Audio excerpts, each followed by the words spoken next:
నాకు తెలుసు ఈ వీడియో థంబ్నెయిల్ చూడగానే ఈ ఉన్మాదపు బ్యాచ్, సైకో బ్యాచ్, క్రిస్టియన్స్ అమ్ముడుపోయింది, క్రిస్టియన్స్కి కోవార్ట్, క్రిస్టియన్స్ డబ్బులు ఇస్తూ ఉంటే ఇలాంటి వీడియోస్ చేస్తుంది, ఇలాంటి ప్రచారాలు ఆటోమేటిక్గా చేస్తారు. ఈ మురిగి కుక్కలు మురుగుతూనే ఉంటాయి. నాకు పట్టించుకోవాల్సిన అవసరం లేదు. నేను మాట్లాడాలి అనుకున్న టాపిక్ నిర్భయంగా మాట్లాడతాను. నేను మొదటి నుంచి అలాగే ఉన్నాను. ఇప్పటికీ ఎప్పటికీ సత్యభామ మారలేదు, మారదు, ఇలాగే ఉంటుంది ఎప్పటికీ కూడా. ఆలస్యం చేయకుండా విషయంలోకి వస్తాను నేను. జీసస్, ఈ క్రిస్టియన్స్ పూజించే దేవుడు. జీసస్ వ్యభిచార వంశంలో పుట్టాడు. జీసస్ తల్లి మేరీ వ్యభిచారిణి, అంటే వేశ్య, లకారానికి పుట్టాడు జీసస్. ఇలాగా సంస్కారం లేకుండా అసభ్యంగా పచ్చి బూతులు తిడుతున్నారు కొందరు. ఈ క్రిస్టియన్స్ ఏమో అష్టాదశ పురాణాల్లో ఉన్న బూతులు మొత్తం తీసేసి ఈ బూతులు ఉన్నాయి, ఆ బూతులు ఉన్నాయి అనేసి వాళ్ళకి అర్థమైనంతలో వాళ్ళు అర్థం చేసుకొని వాళ్ళు బ్రహ్మాండంగా వీడియోస్ చేస్తున్నారు.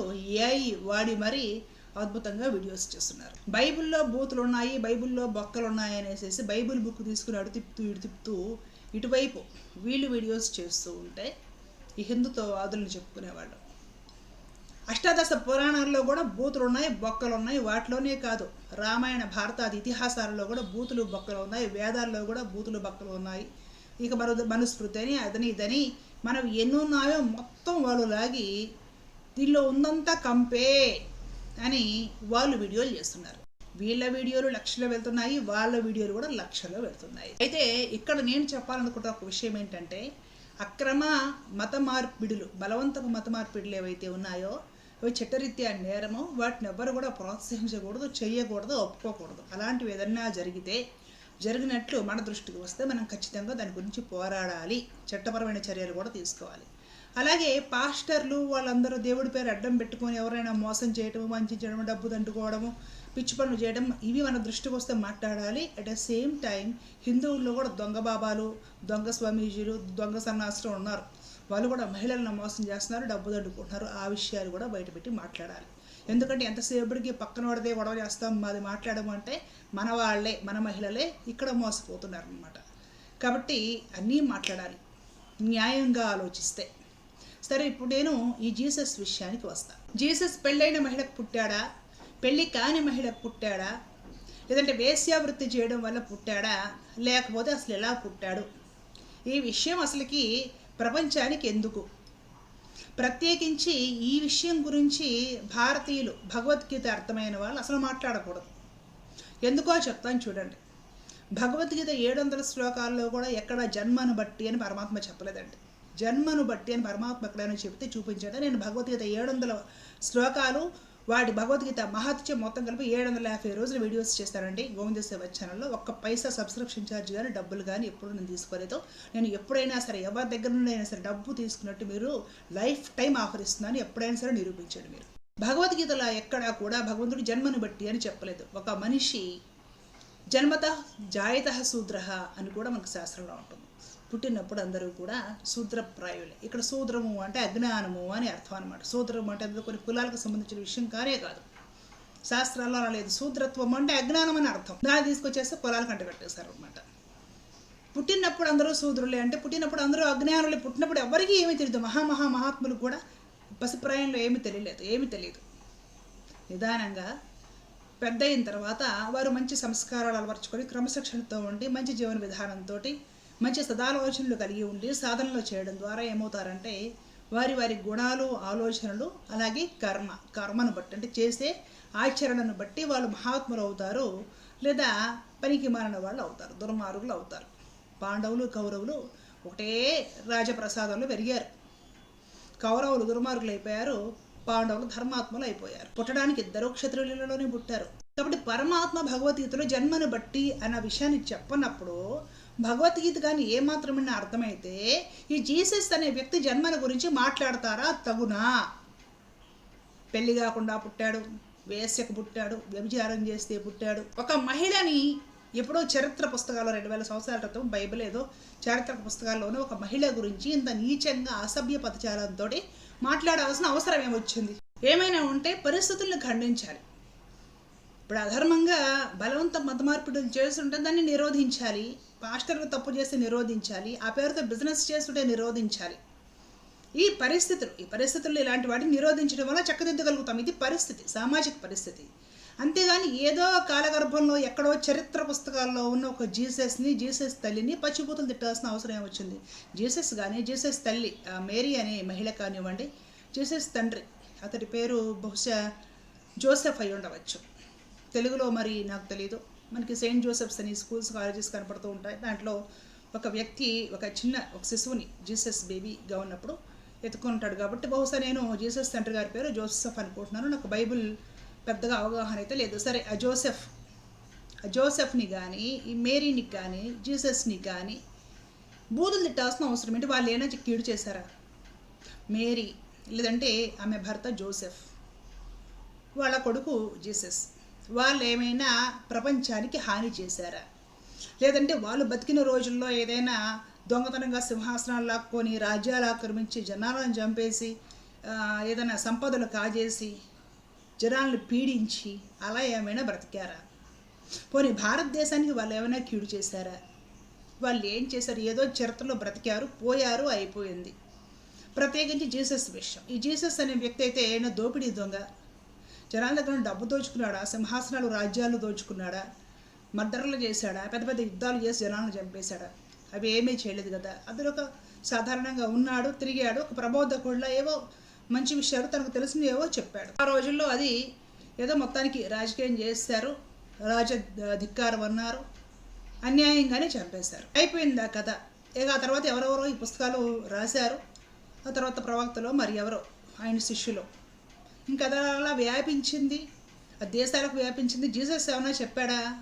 నా గురించి వీధికి ఒక చర్చ కట్టండి, అందరినీ బలవంతంగా మతమార్పిడి చెయ్యండి, లేదంటే ప్రతి దేశము దీన్ని వ్యాపింపజేయండి అని జీసస్ ఏమైనా చెప్పాడా? జీసస్ ఉన్నప్పుడు జీసస్ పేరుతో చర్చలు ఏమైనా కట్టించారా? జరుగుతున్న పరిస్థితులను చక్కదిద్దడానికి ప్రయత్నం చేయాలి కానీ పచ్చిబూతులు తిడుతుంటే వాళ్ళు మన దేవుళ్ళను పచ్చిబూతులు తిడుతున్నారు. వైదికంగా ఒక చక్కగా మొదటి నుంచి హిందుత్వంలో ఉండి భగవంతుడిని ఆరాధించే శ్రద్ధాళువులు ఆ వీడియోస్ చూస్తే మరి బాధ వేస్తుంది, దుఃఖం వస్తుంది. ఏమిట్రా బాబు అని మన ఎవరో రాముడికి చీరగట్టి చూపిస్తున్నారు. రామాయణంలో కామము బూతు అనేసి చెప్తున్నారు. మరి మన కుర్రవాళ్ళు, మన యూత్ ఆ వీడియోస్ కూడా చూస్తారు. వాళ్ళకు కూడా మన శాస్త్ర గ్రంథాల పట్ల అవగాహన లేదు.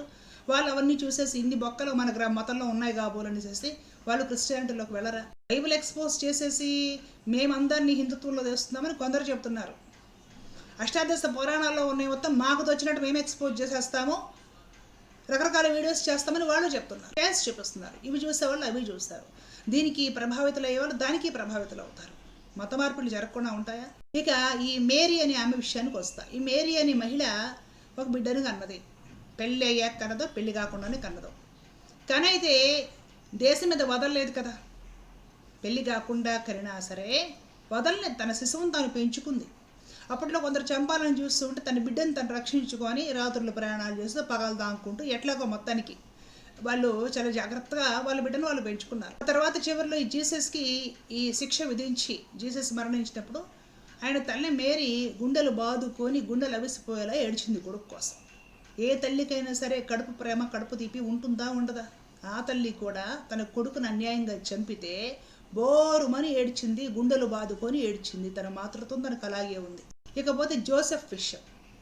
ఇప్పుడు ఈమె పెళ్లి కాకముందే కడుపు తెచ్చుకొని, లేదంటే వేశ్యావృత్తి చేసి కడుపు తెచ్చుకొని ఏం చేసినా కూడా ఈమె భర్త అనే జోసెఫ్ అనే వ్యక్తి ఎప్పుడు మాట్లాడలేదు కదా, ఆమెను అవమానించలేదు కదా. నువ్వు ఎవరితో తిరిగి కడుపు తెచ్చుకున్న వైద్యనేసి అవమానించలేదు కదా. ఆమె భర్తకు లేని దిగులు, చీకు, చింత మనకెందుకండి?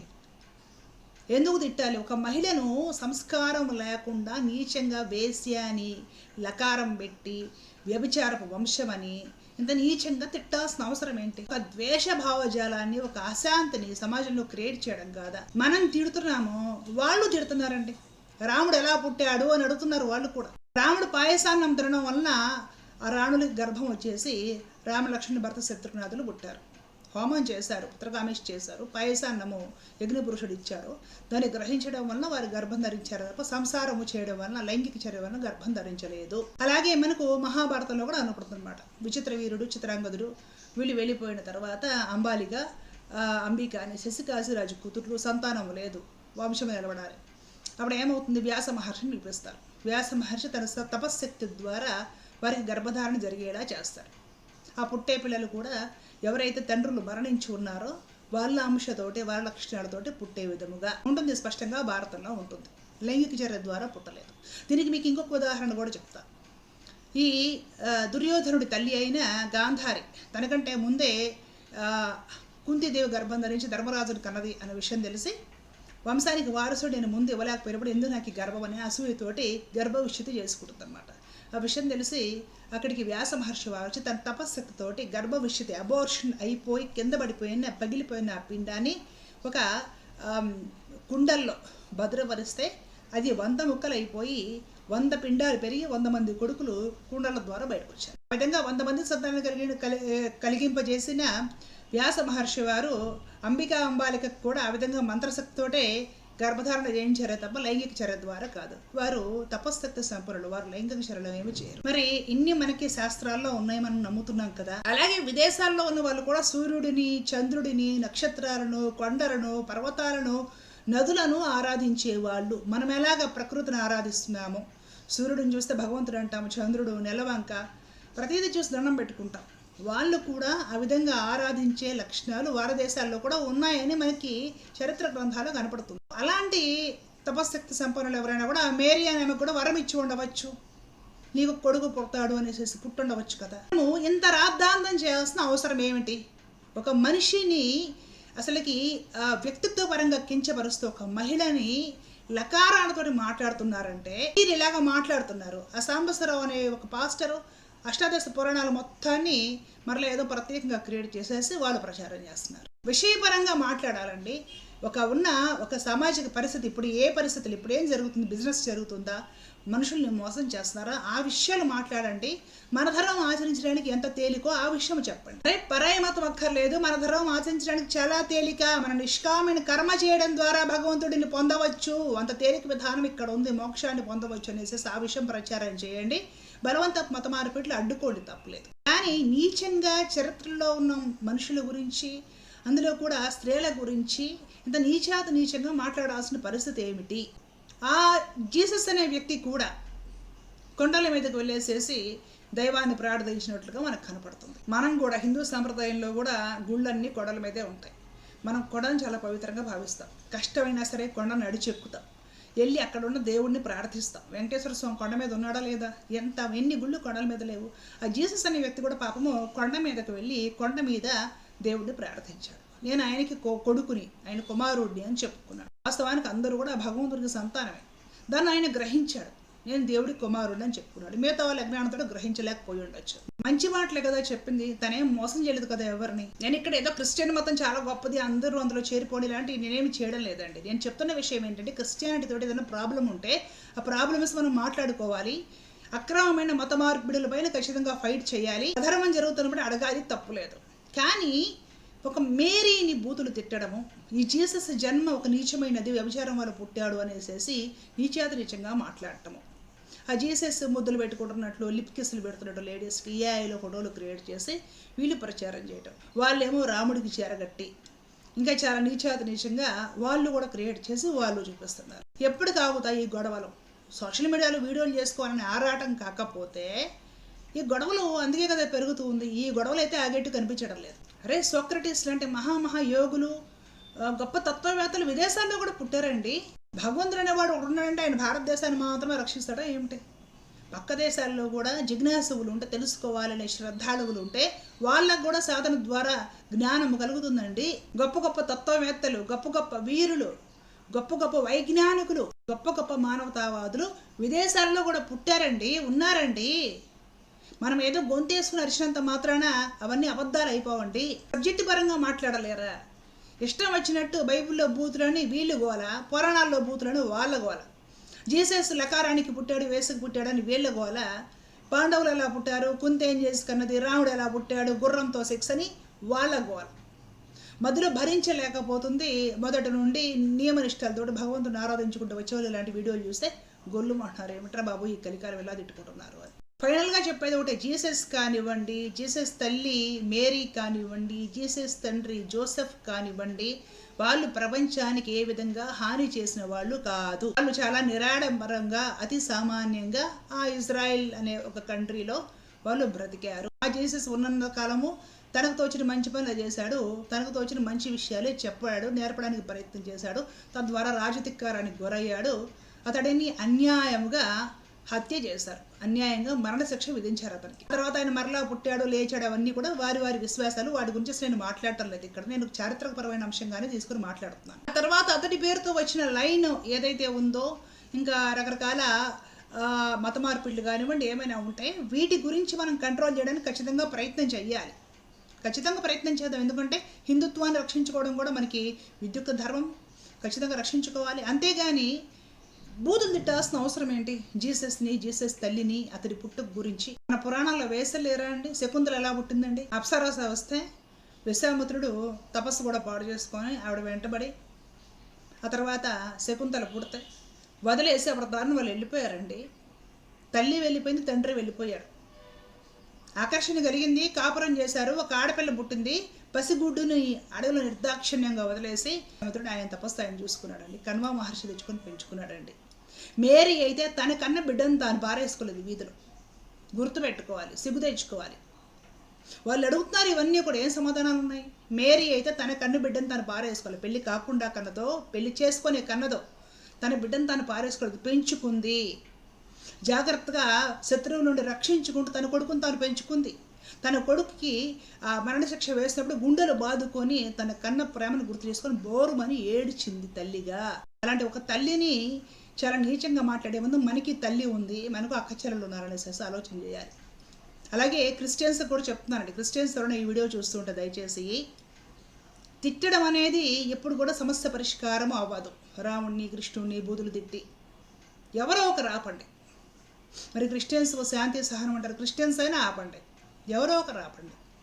విషయపరంగా మాట్లాడుకోవాలి తప్ప దేవుళ్ళ విషయంలో, దేవతల విషయంలో బూతులు వద్దు. హిందువులకి ఇవ్వద్దు, క్రిస్టియన్స్కి ఇవ్వద్దు, ఎవ్వరికి ఇవ్వద్దు. నేను కూడా కొన్ని వీడియోస్ చేశాను క్రిస్టియన్స్ పైన గతంలో ఏంటి ఇప్పుడు కూడా.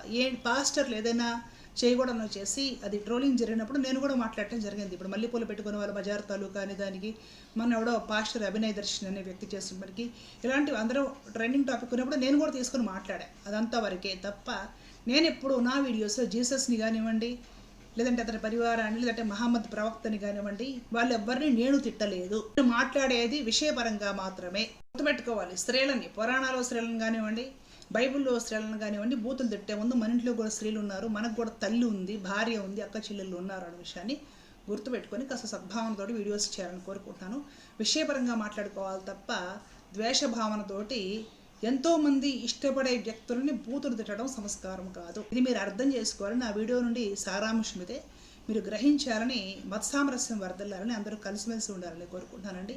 రాజ్యాంగాన్ని మనం గౌరవించాలి, భారతదేశాన్ని మనం గౌరవించుకోవాలి. భారతదేశంలో బ్రతుకుతున్న అందరిది భారతదేశం కాబట్టి భారతదేశాన్ని అందరూ గౌరవించాలి, రక్షించుకోవాలి, సేవ చేసుకోవాలి. అర్థం చేసుకోవాలి, అందరూ ప్రేమతో కలిసిమెలిసి ఉండాలి. జై హింద్.